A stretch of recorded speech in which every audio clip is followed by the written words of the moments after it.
3월 22일 저녁 우크라이나 전쟁 속보입니다. 지금 보신 영상은 러시아 국방부가 공개한 키이우 쇼핑센터 폭격입니다. 드론으로 해당 지역의 우크라이나군의 탄약고가 위치하고 있다는 것을 파악한 뒤 미사일을 이용해 정밀 타격한 것인데요. 이처럼 러시아는 지난 1개월간 우크라이나 각지에 막대한 미사일 공격을 감행했습니다. 3월 20일이 되기 전 이미 1000발 이상의 미사일이 사용됐으며 심지어 최근에는 극초음속 순항미사일 KH-47 킨자를 사용했다는 소식까지 들려오고 있는데요. 그래서 많은 이들이 러시아의 미사일 공세만으로도 우크라이나가 무너질 것이라고 생각했습니다. 그러나 현실은 달랐습니다.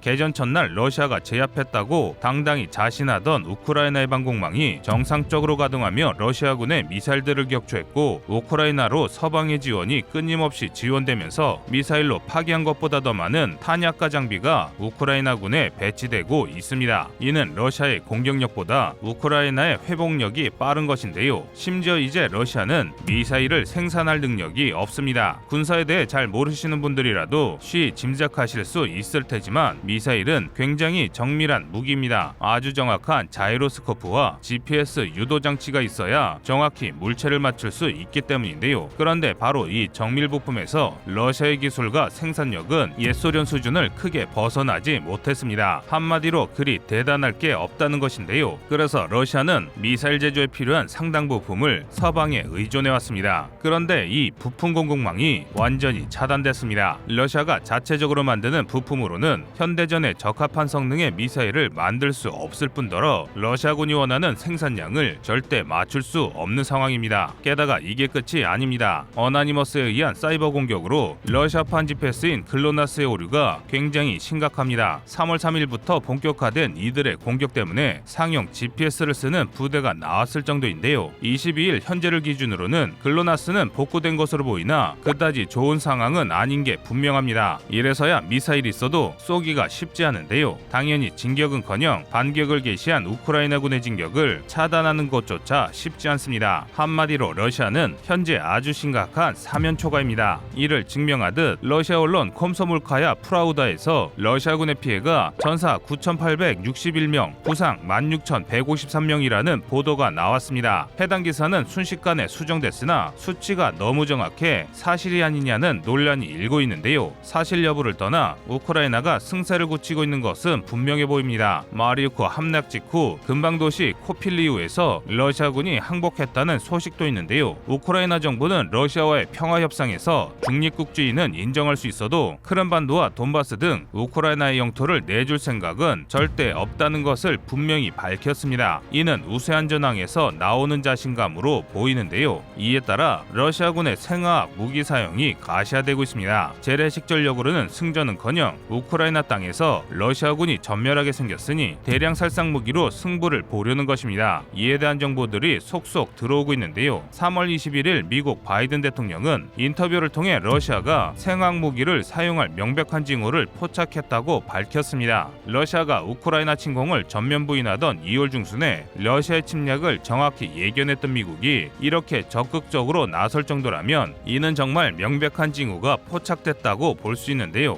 이에 따라 폴란드 등 나토 국가의 군사 개입 가능성이 점차 높아지고 있습니다. 러시아 역시 이를 인지한 것으로 보입니다. 우크라이나 서부 방면으로 배치됐던 벨라루스군이 폴란드 국경으로 이동한 것이 이를 방증합니다. 까딱하면 유럽의 모든 국가들이 참가한 대전쟁이 일어날 수 있는 상황인데요. 내일 오전 속보를 통해 변화하는 전황에 대해 보다 상세히 전해드리겠습니다. 이상 거리투브였습니다.